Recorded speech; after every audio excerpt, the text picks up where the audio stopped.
Man sauc Aiga. Mans ceļš uz šejien bija tāls un īstenībā nevienu dienu vien, bet pat gados laikam mērāms.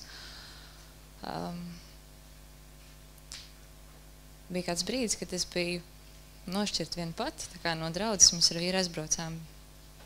Mēs aizbraucām viņam līdzi, viņš strādāja, un tas bija tāds jauks laiks, ko es pavadīju urķējoties sevī. Es esmu tāds urķis, man visu vajag zināt. Vajag zināt, kāpēc, kas, kā. Un tā es urķējos, un secināju, ka kaut kas ar mani tomēr nav kārtībā. Jā, es gāju uz baznīcu, Dievs man nav svešs, Jēzus man nav svešs, un par Svēto garu, jā, es biju cirtējusi. Bet tad, es urķējos, un Dievs man atbildēja, un sapratu, kas tieši nav, un ka manī mājo nevis Svētais gars, bet kaut kas cits. Mēs atgriezāmies mājās, es turpināju iet uz savu draudzi, un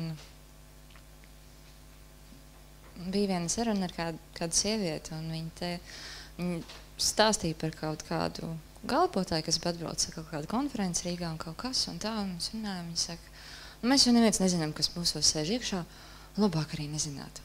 Un es domāju, nekā nebija, es gribu zināt.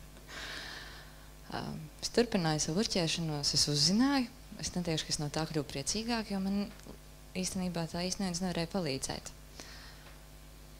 Es lūdzu Dievu, un daudz, ko es biju saņēmusi, bet uz šejien man vajadzēja atbraukt un saprast,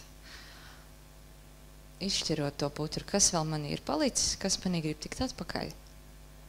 Un to es arī esmu saņēmusi, un īstenībā to liecību, ko es šobrīd stāstu, tā bija tā kā priekš citiem, ka jūsos arī, tieciet galā, saprotiet, labāk zināt, un mierīgāk gulēsiet, tad jūs zināsiet, kas jūsos ir, nevis tā paļausieties, gan jau būs labi. Tā liecība priekš manis ir, tagad Aigi, ja, tad, kad tu skatīsies, tad tev atkal būs slikti, un tu nesapratīsi, tu esi brīva. Tu esi, un tu būsi brīva. Dievs ir nama saimnieks, bet tu esi nama turis. Slavu Dievam!